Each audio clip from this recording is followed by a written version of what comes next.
பார். அத்வேஷ்டா சர்வபூதானாம் மைத்திர கருணையே வச்ச. வெண்ணியல் வேண்டா, இந்த மனத்தை நீ தூரவை, அதை பயன்படுத்தி, மனமில்லா நீ பயன்படுத்த வாழ முடியாது, எடுத்து பயன்படுத்த. என்ன உங்களுக்கு குருநாதர் பெரிய சரியான விருப்பம். அப்போது ஒரு கிட்டத்தட்ட ஒரு 4000-5000 பேர் கூட்டம். அது அவர் குருநாதர் சென்டினரி. அதில் சீஃப் மினிஸ்டருக்கு எகெயின்ஸ்ட் தான் அந்த ஊரில். அப்போ அந்த போலீஸ்காரன் ரெண்டை வந்து சொல்லிட்டோம், நாங்கள் ஒரு 4-5 பேர் அதுக்கு சொன்ன மாதிரி இன்சார்ஜ். அவன் சொன்னால் நாங்கள் காய் போட மாட்டோம், நீங்கள் உங்களோட நீங்கள் மேனேஜ் பண்ணணும். நான் சுவாமிகிட்ட வந்து சொன்னேன், அப்போ என்ன செய்யணும், அது குஜராத்தி கேர்ள்ஸ் எல்லாம் இருக்கு, அவள் சட்டியோனும் அவளை இடைக்கிடையே வச்சுட்டோம். இல்லை இவனை எழும்பினாண்டா பைட்டோ அவளுகளை வச்சுட்டோம். குருநாதர் நீங்கள் இந்த கோவத்தை காட்டணும், இன்னைக்கு காட்டணும், டன் பியூட்டிஃபுல். எப்படி ஹேண்டில் பண்ண. அப்போ அவனை சொல்கிறதா, முருதா பார்த்தேன்னா நீ செத்துப்போ, அதை ஜிந்தா பார்த்தேன்னா வாழ், அது இன்னும் வாழ்த்துறேன்னா ஜிந்தாப்பா, முருதா பார்த்தோன்னா செத்து.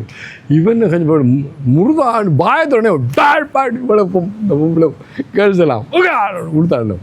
இவர் சுவாமிஜி படாச்சு எழும்பினார், சீஃப் எல்லாம் இருக்கான், தள்ளி விட்டார் கதிரையை, எழும்பி பர்த்துறது கோவத்தை எடுக்கணும். I am the president of the Divine Life Society. It's my satsang. If you want to sit down, sit. Get out. என்ன அற்புதம் பாருங்க. அப்போ நீ இந்த எண்ணங்களை எந்த எண்ணத்துக்கு வேணும் அந்த இடத்தை பயன்படுத்து. யார் இல்லைன்னு சொன்னேன், ஆனால் இன்னும் தொடக்கூடாது. கிளிய அனுமதியா இது ஒரு கோஷம், பயன்படுத்து, இந்த இடத்துக்களையும் பயன்படுத்து. ஆனால் நீ அதுவாக மாறாது. ஆனால் நமக்கு எதிர்மாறு கோபம் தான். நானே கோபம் இல்லையா, பாரு நான் சொல்லணுங்க ஐயா பாருங்க, நான் ஆவாதே என்ன அற்புதம் பாருங்க. ஸோ யூட்டிலைஸ் பண்ணுங்க, இல்லை எண்ணம் வேணும். இப்போ நான் சொல்லி கொண்டு மனத்தை நான் பாய்க்கிறேன், இல்லை பாய்க்கிறேன், இப்போ நான் எல்லாம் படிக்க ஒன்று தானே பாய்க்கிறேன், தென் லெட் கோ. ஸோ மனோமயத்துவத்தை பார்த்தோம். ஆகவே தயவு செய்து இந்த கோஷம் கீஷம் படிக்கிறதுக்குண்டா அது நான் இல்லை.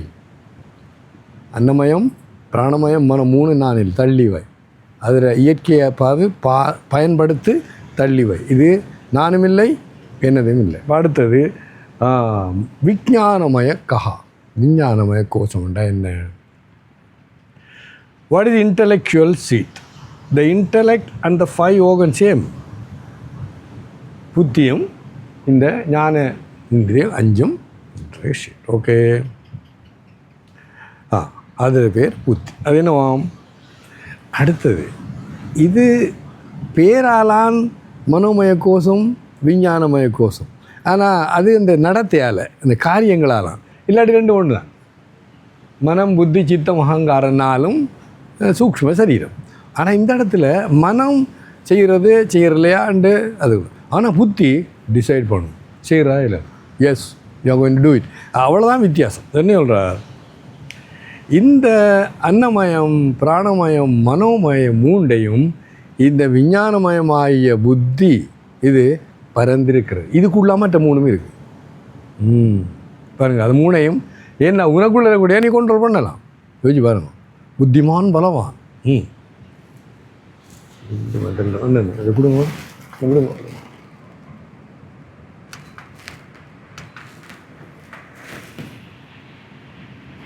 சத்தம் வருமா? So it controls other 3. அதான் இப்போ நம்ம என்ன செய்து கொண்டிருக்கோம், இந்த புத்தியை தான், இந்த விஞ்ஞானமய கோயில் தான் நம்ம பாவிச்சு கொண்டிருக்கிறோம். இதா மற்ற 3 அறிகிறதுக்கு. அதில் தான் சொல்கிறேன், இந்த காயத்ரி மந்திரம் பியூட்டிஃபுல். என்னது? தியோயோன பிரச்சோதயா, தாயே என்னை புத்தியை தீக்ஷணமாக்கு, நேராக்கு, கூறாக்கு, ஆழமாக்கு. ஆகவே இந்த புத்திமான் தான் சொல்கிறேன், புத்தி கிராகியம். ஒரு உபனிஷத்தில் வருது, இந்த ஆத்மன் நான் யாரானது நான் பார்க்குறேன், இந்த 5ஐயும் தள்ளி வச்சுட்டேன், நான் இருக்கிறேன். ஆழ்ந்தோரக்கத்தில் நான் இருந்தேன், நான் ஆழ்ந்து தூங்கினேன்னு சொன்னேன், நான் எழும்பினோடனே இந்த ஒரு சரகம் அங்கே இருக்கவில்லை, இங்கும் அது எதை பயன்படுத்துகிறேன்? புத்தி. கத்தியை தீட்டாதே உந்தன் புத்தியை தீட்டு சினிமா பாட்டு படிச்சுன்னு விட்டனே புண்ணை வரும் ஐயா. சரியா? ஓகேயா? புத்தி.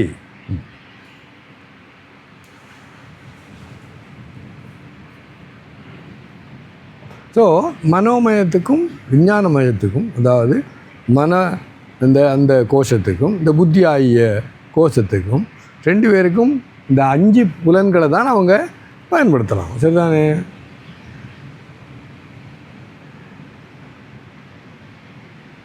ஸோ இந்த புத்திக்கும் இந்த 5 புலன்கள் வேணும், மனதுக்கும் அந்த இயக்கத்துக்கு வேணும். அதாவது அப்போ இந்த விஞ்ஞானமய கோஷம் இதில் வித்தியாசம் என்னென்னா, நான் ஒரு காரியத்தை செய்ய தீர்மானித்து விட்டு இந்த மனம் அதுக்கு குழப்பம். ஆனால் புத்தி என்னடா உண்ட புத்தியை யூஸ் சொல்லுவாங்க இல்லை, என்ன உண்ட புத்தியாண்டா யூஸ் பண்ண என்ன சொல்லுவாங்க. புத்தி என்ன சொல்லடா, இதை செய்யாது, நான் எடுத்து விட்டேன் தீர்மானம் வீட்டுக்கு. ஸோ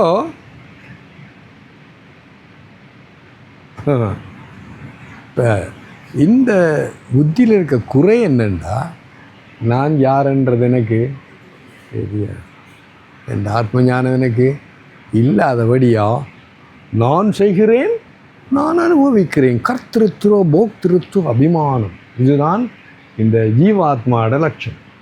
நான் செய்பவன், நான் அனுபவிப்போம். ஆனால் புத்தியால் பார்த்தீங்கன்னா இந்த பஞ்சகோஷம் தான், பஞ்சகோஷம் 3 உடம்பு தான் எல்லா காரியத்துக்கும் நடக்குது. இது நான் இல்லைன்னு டைம் இல்லை. அப்போ நீ எப்படி சொல்ல முடியும் நான் செய்வோன், நான் அனுபவிப்போன்?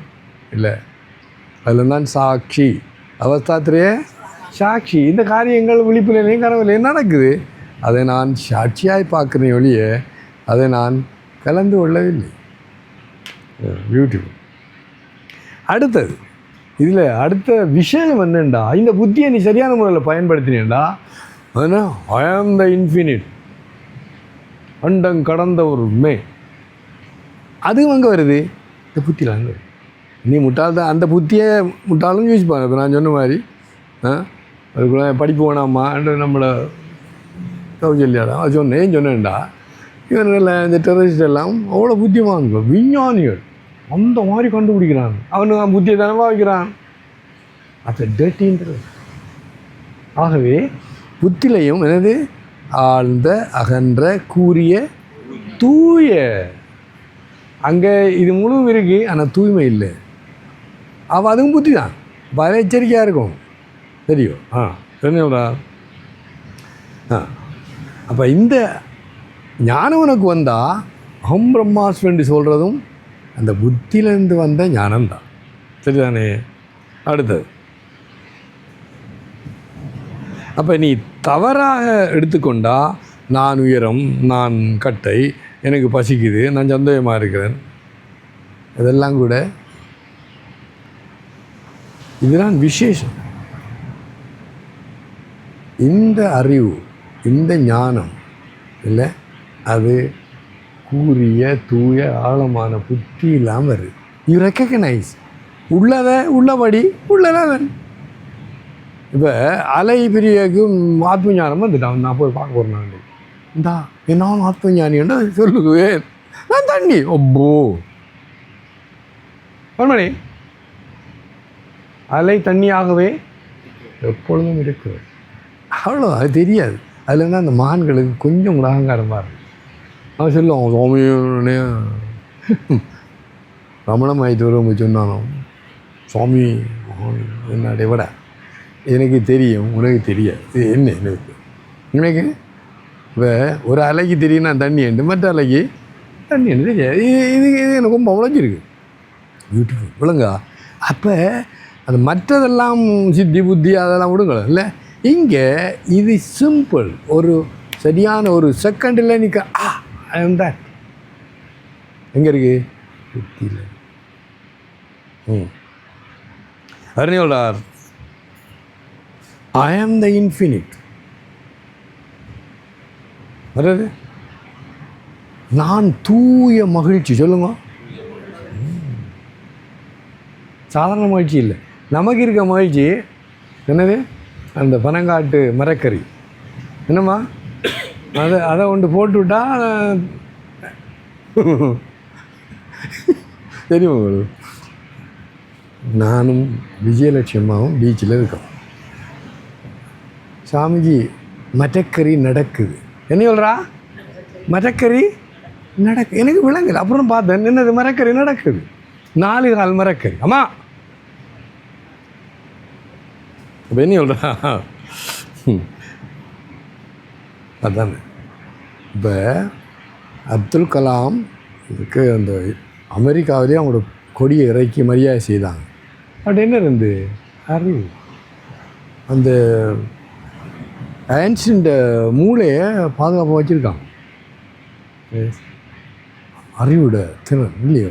இந்த உலகத்தில் நல்லது தான் கெட்டது தான், அதுதான் வந்தது புத்தியால். இப்போ விவேகானந்த சுவாமிஜியும் ஒரு புத்தி, அதே மாதிரி இந்த டெரரிஸ்டும் புத்தி. ஆனால் அதை பாவித்த விதம் வித்தியாசம். ஸோ உண்மையிலே நம்மளோட வாழ்க்கை நீங்கள் பார்த்தீங்கன்னா, ஒரு முட்டாள் இருக்க அவன்கிட்ட புத்தியை பாவிச்சு முட்டாளாக இருக்கான். ஒரு அறிவாளி அவன்கிட்ட புத்தியை பாவிச்சு அறிவாளியாக இருக்கிறான். ஒருவன் சரியான முறையில் தன்னை புத்தியை பாவிச்சு செல்வந்தனாக இருக்கிறான். இன்னும் அதே புத்தியை சரியாக பாவிக்காமல் வறுமையில் இருக்கிறான். பார்த்தீங்க, புத்தி தான். அந்த புத்திர வேறுபாட்டாலான் உயர்வு தாழ்வும் இருக்கிறது. அதானே. இந்த புத்தியில் தெளிவாக இது இருக்கிறதோ அதை நீ வாழ்க்கையில் கொண்டு வருகிற. அப்போ இங்கே தான் சரி பண்ணுவோம். இது சுவாமி கிருஷ்ணாஜி மகாராஜ் அவர் சொன்னார், இந்த இஷ்டதெய்வம் என்னோட மகிழ்ச்சியாக இருந்தால் அருணிஞ்சல் ததாமி புத்தியோ. இது பகவத்கீதையில் வருது. அவருக்கு என்னோட பாண்டா, நான் இந்த ஸ்க்ரூ லூஸாக இருந்தால் கொஞ்சம் டைட் பண்ணிவிடும், அவ்வளோதான். இந்த புத்தியை தெளிவாக்குவேன்.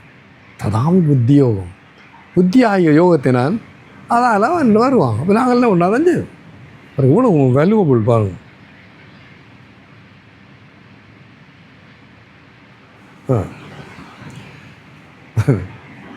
நாங்கள் உண்டை தேடுறோம், நிறைய பேர் சைவரை தேடுறாங்க, அது மணி தேடுறான். ஆனால் அவன் புத்தி அதை சரின்னு சொல்லுதோ, எங்களோட புத்தி சரி தவறு இல்லை, இதுதான் ரைட்டு. ரெண்டும் எங்கே புத்தி சரிதானே.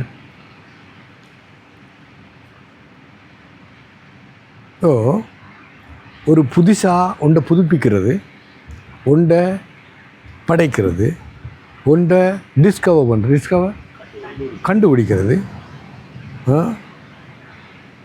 இப்போ இன்னொன்று விஷுவலைசேஷன், மனக்கண்ணால் பார்த்து கற்பனையால் ஒன்றை நீ காண்றது அடைகிறது, இதெல்லாம் புத்திர வேலை. அப்போ நம்முடைய ஆழ்மனத்தில் இதெல்லாம் புத்திர வேலை. அப்போ இந்த புலன்கள் பார்க்குது, அது கொஞ்சம் மைண்ட் என்ன பண்ணுண்டா இந்த புத்திக்கு எதை இந்த விஷயத்தை கொண்டு போகுது. மைண்டு நம்ம பார்த்தா புத்தி சொல்லுது நோ எஸ். ஸோ நம்மளோட பழைய அனுபவத்தை கொண்டு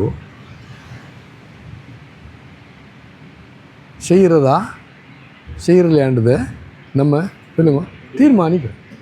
அப்போ நமக்கு அந்த அனுபவம் இல்லை, அடியே பெரியவங்கள்ட்ட கேளுங்க இல்லையோ, தெரிஞ்சவங்கள்ட்ட. சில விஷயம் நமக்கு பழைய அனுபவம் இல்லை.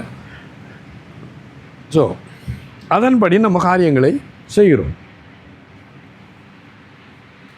அப்போ இந்த புத்தி மனத்தை பாவிச்சு, மனதால் புலன்களை பாவிச்சு அந்த காரியத்தை நிறைவேற்று.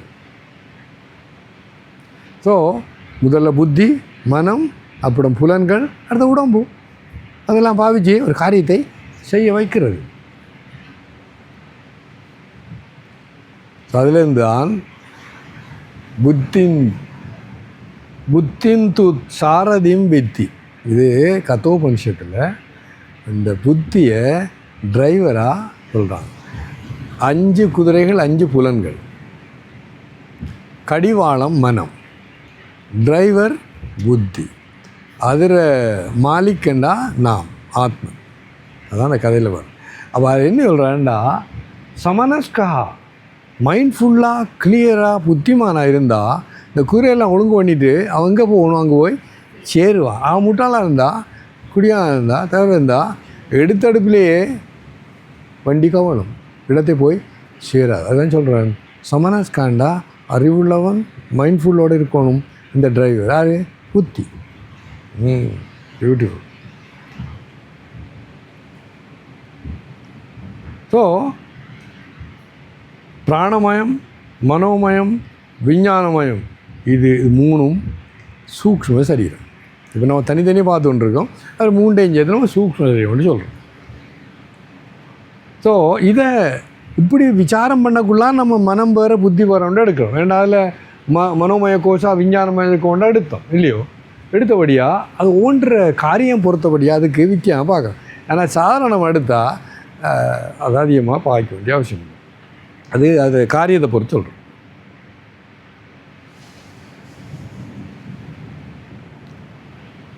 இந்த மனம் உணருது, புத்தி திங்க்கு யோசிக்குது, ஒரு தீர்மானம். இவ்வளோ வித்தியாசம்.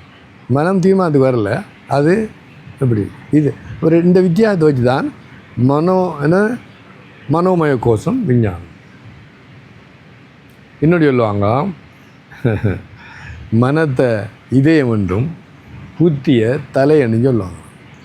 விவேகானந்த சுவாமி நல்ல ஒன்று, when there is a conflict between heart and head, give way to heart. அது அவர் வேறோட சொன்னார். அடுத்தது ஆனந்தமய கோஷம். என்ன கோஷம்? ஆனந்தமய கோஷம்.